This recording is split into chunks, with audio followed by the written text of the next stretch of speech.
1. And also 1 Thessalonians chapter 4. 1 Corinthians chapter 15 verse 51. Behold, I shew you a mystery. We shall not all sleep, but we shall all be changed. In a moment, in the twinkling of an eye, at the last trump. For the trumpet shall sound, and the dead shall be raised incorruptible, and we shall be changed. Everybody shout, for the trumpet shall sound. For the trumpet shall sound. One more time. For the trumpet shall sound. For this corruptible must put on incorruption, and this mortal must be put on immortality. So when this corruptible shall have put on incorruption, and this mortal shall have put on immortality, then shall be brought to pass the saying that it is written, death is swallowed up in victory. 1 Thessalonians chapter 4, verse 13. 1 Thessalonians chapter 4, verse 13. But I would not have you to be ignorant, brethren, concerning them which are asleep, that ye sorrow not, even as others which have no hope. For if we believe that Jesus died and rose again, even so them also which sleep in Jesus will God bring with him. For this we say unto you by the word of the Lord, and that we which are alive and remain unto the coming of the Lord shall not prevent them which are asleep. For the Lord himself shall descend from heaven with a shout, and with the voice of the archangel, and with the trump of God, and the dead in Christ shall rise first. Then we, everybody shout, we which are alive and remain, shall be caught up together with them in the clouds, to meet the Lord in the air, and so shall we ever be with the Lord. Wherefore, comfort one another with these words. Comfort one another with these words.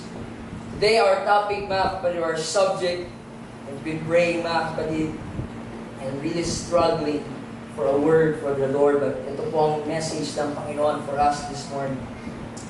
Message, God's message for us is, I can hear the sounds of His coming. I can hear the sounds of His coming. Hayarakasya. Be seated, mga kapatid. Be mo sa iyong katabi, I can hear the sounds of His coming. What happened to the Christians nowadays? Ano na nangyayari sa mga Kristiyano ngayon? Or what happened to us, church? What happened to us, SOP Faith? Mga Kristiyano ngayon, they are still so busy learning about how to be successful in this world that they have little time to remember that Jesus Christ is coming very soon. Yes. Minsan sobrang busy natin sa mga bagay na ating mga ginagawa. Hindi na natin muling naalala, mga kapatid, na ang pagbabalik ng Panginoon ay napakalapit na.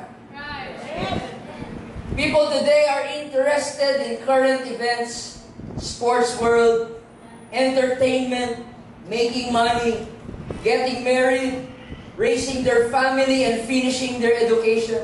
There's nothing wrong with that. Wala pong mali dyan, mga kapatid. But if we are not careful, we will be caught up in the things of this world. Walang masama kung kailangan natin makapag-aral at kailangan natin magtrabaho at kailangan natin magpakasal at mag-asawa. But huwag po natin kakalimutan, mga kapatid, that there's danger that when we become so busy on the things of this world, we have not anticipated the coming of the Lord. The devil, mga kapatid, is slowly creeping and stealing our time away from God. The greatest lie of the devil to us, mga kapatid, is take your time. You have more time. No need for rush. No need for hustle. No need for early preparation. You have so much time. May times naman na makakapag-church ka. Focus on your business and focus on your works and focus on your studies and focus on your school. The devil, mga kapatid, has lied to us that we have more time left. But that's not the truth. We have no more time left. Kung sinabi nila noon ng mga disciples na malapit nang bumalik ang Panginoon, 2,000 ang nakalipas nung sinabi nila yon. How much more after 2,000 years, hindi na malapit bumalik ang ating Panginoon, mga kapatid. It is possible for us na maging concerned tayo sa mga affairs of this life. That we have forgotten, mga kapatid, that the world is about to end. The world is about to close. And ang salita ng Panginoon plainly teaches us again and again that Jesus is coming back. Jesus is coming again. Jesus is coming back. In John chapter 14, verse 1, let not your heart be troubled. Believe in God. Believe also in me. In my Father's house are many mansions. If we're not so, I would have told you I go to prepare a place for you. And if I go and prepare a place for you, I will come again and receive you unto myself. Note that word, I will come again. I will come again. And whither I go, you know, and that you know, mga kapatid. Every day, as you read the word of the Lord, and even you don't read your Bible, just read the news. Just read the worldly events. Just read the times today. Lahat po, mga kapatid, ay naungusap na malapit nang bumalik ang ating Panginoon. I am not here to preach a good sermon. I am not here to make you laugh and to make you smile. I will preach today like a dying man into the dying world. Because I can feel, mga kapatid, the sounds of His coming. Malapit nang bumalik ang ating Panginoon, mga kapatid. This is not a laughing matter. This is not a joke. But this is much preparation, mga kapatid, for the coming of the Lord. I believe 100% of you here, or let's say 95%, some of you here, cannot answer yes when I ask you, kung mag-rapture mamaya, are you ready? Kung mag-rapture mamaya, mga kapatid, are you prepared? Church, let us be reminded, mga kapatid, that this world is not our home. We are only passing through, mga kapatid. Don't be caught up with the cares of life. Don't be caught up with worldly riches. Lay not your treasures upon the earth. Set your affections on things above, not on things of this earth. Because the coming of the Lord draweth nigh. Huwag kang mainggit sa mga tagumpay ng sanlibutan. Huwag kang mainggit sa kanilang kayamanan, mga kapatid. Huwag kang matakang sa glory at sa popularity. Jesus Christ is coming very soon, and He will destroy the whole world. Please, pakita dyan, Colossians chapter 3, verse 2. Set your affections on things above, not on things on this earth. Alam ko na gusto natin magkaroon ng malaking income, gusto natin mag-travel sa buong mundo, gusto natin makabili ng mga dream nating sasakyan. But don't forget that Jesus Christ is coming very soon, mga kapatid. He that hath an ear, let him hear. I'm asking you this morning to open your spiritual ears. Open your spiritual ears. Because I can hear the sound of His coming. I can hear the sound of the coming of the Lord. Church, ang mundo natin is not getting better and better. Our world is becoming worse and worse. And we just don't hear, mga kapatid, we just don't hear the sounds of His coming. But we can see the signs of His coming. Yes. Yes. Church, remember that the world we're living is becoming more evil and becoming more wicked. In the natural realm, we can see earthquakes becoming common, mga kapatid. Compared years ago, lumilindo lang after 10 years, but now it's becoming every week and every month in different places. It's like nagiging natural na lang din ang lindol ngayon, mga kapatid. Nung nandun kami sa Batangas, talagang damang-dama namin doon yung aftershock na earthquake. At akala ko sobrang anointed na ako nun dahil while I'm preaching, mga kapatid, biglang lumindol. Hallelujah. Nung nagpipreach ako, parang inaantok sila, parang nakaganyan. Pero nung lumindol, I can see in their eyes, repenting and crying to the Lord, mga Panginoon, patawarin mo ako. Mga kapatid, are we going to wait for an earthquake to push us to Jesus? Are we still waiting, mga kapatid, for tragedies and disasters to awaken us of our walk with God? We can hear wars, rumors of war. Presently, war between US and Korea, mga kapatid. We can see the mysterious fish dying, mga kapatid. Biglang na lumalabas yung mga isda na hindi nakikita sa mga mababaw na lugar, pero doon sa malalim. And it's a weird thing, mga kapatid, na ang mga isda ay mamamatay at aalis sa karagatan na doon sila nabubuhay. It's because doon unang nararamdaman yung malakas na lindol, mga kapatid. We can see, mga kapatid, the Bible has fulfilled the scorching of the sun. Yung init po ng araw, mga kapatid, at damang-dama natin yan, mga kapatid. Yung init po ng araw ngayon ay hindi po isang magandang gawin para lumabas, kundi it will cause you sickness. Sickness on your skin and heat stroke, mga kapatid. Parang ang hirap nang lumabas ng bahay ngayon because of the heat of the sun.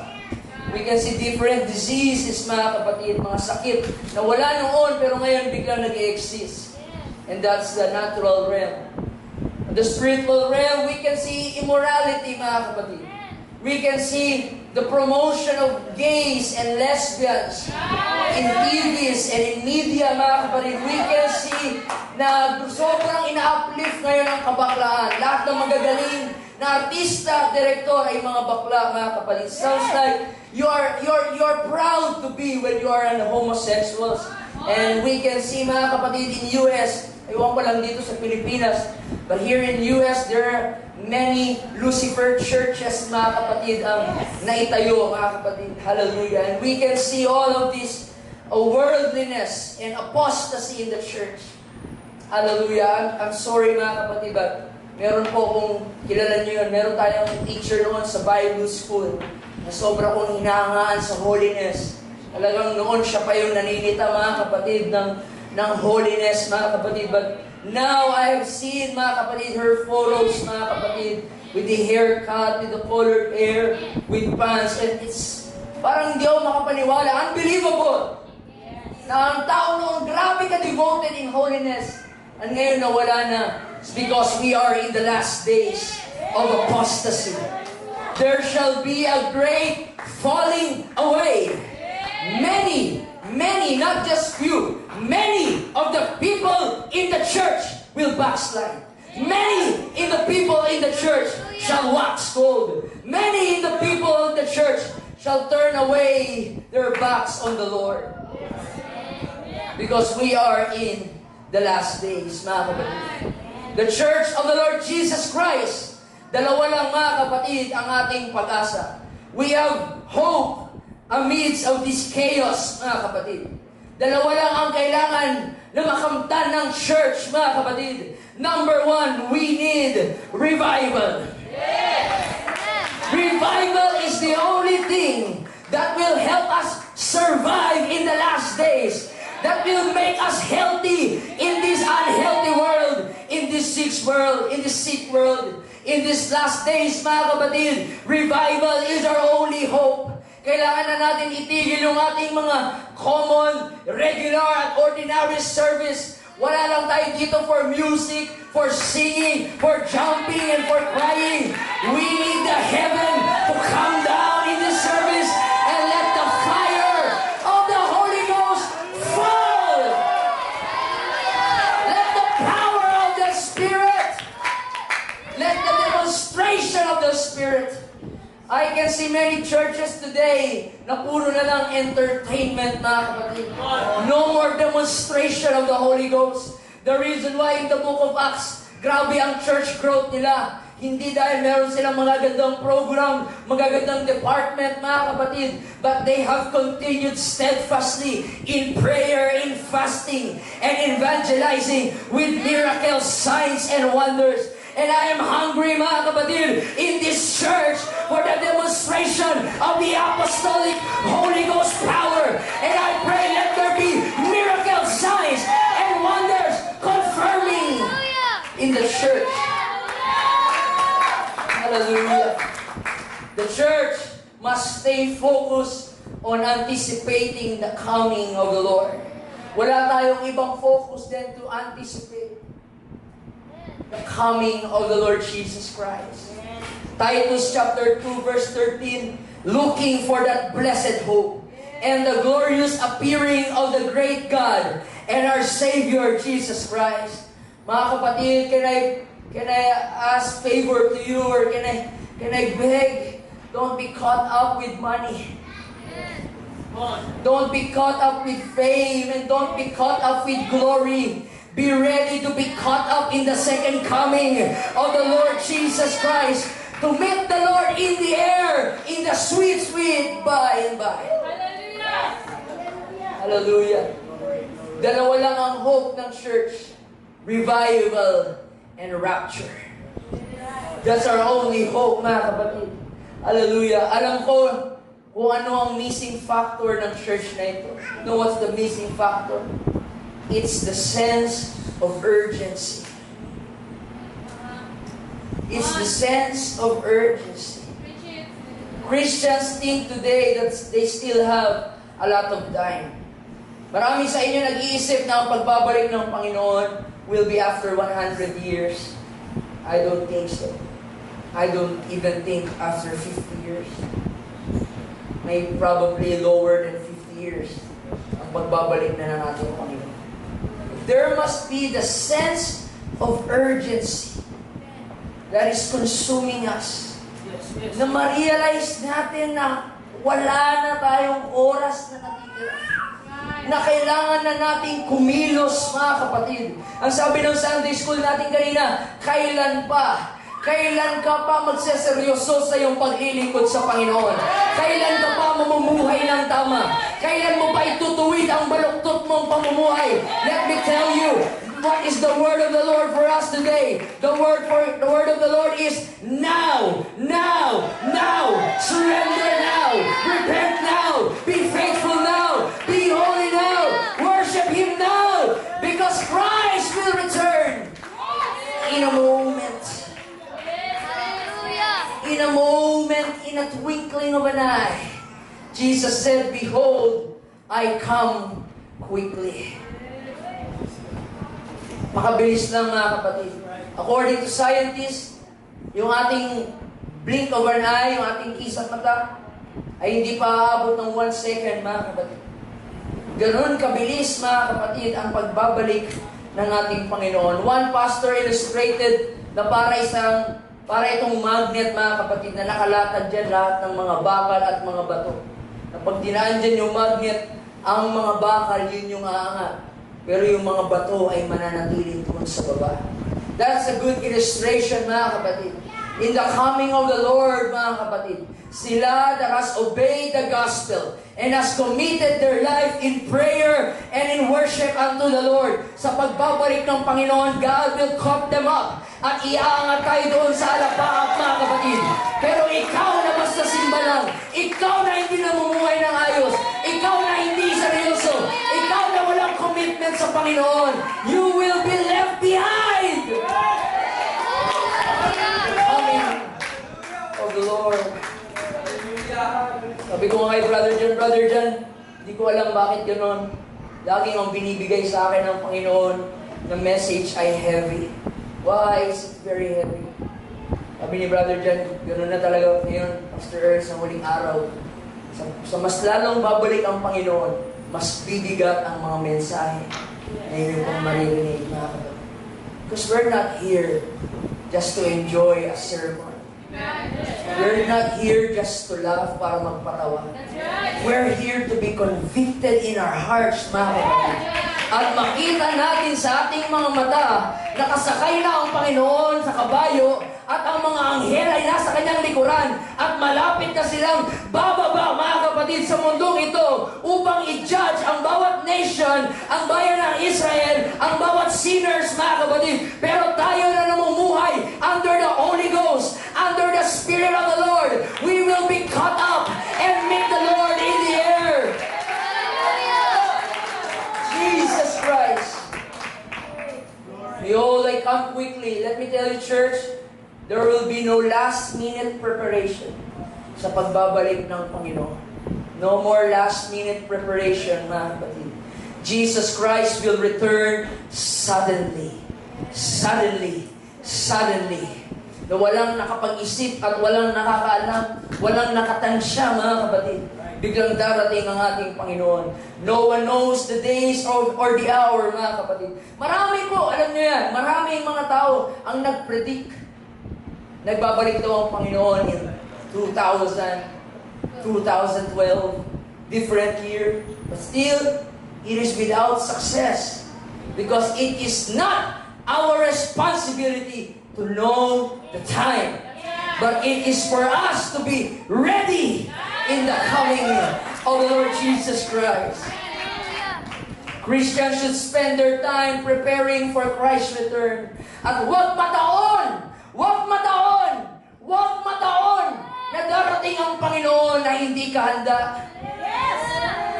I don't know if you pray that way, but I pray that way. Lord, I pray na babalik ka in the middle of a very red hot revival service. I hope, Lord, na babalik ka during revival service. Huwag kang babalik, Lord, ng Monday or ng Tuesday dahil yung mga Kristiyano, karnal na naman yan sa araw na yan. I hope, Lord, na babalik ka within Sunday or in the middle of fasting. Yung talagang spiritually up ako with cloven tongues of fire coming out of my mouth. But I am not God. I don't know, mga kapatid, kailan babalik ang Panginoon. But be ready for the coming of the Lord Jesus.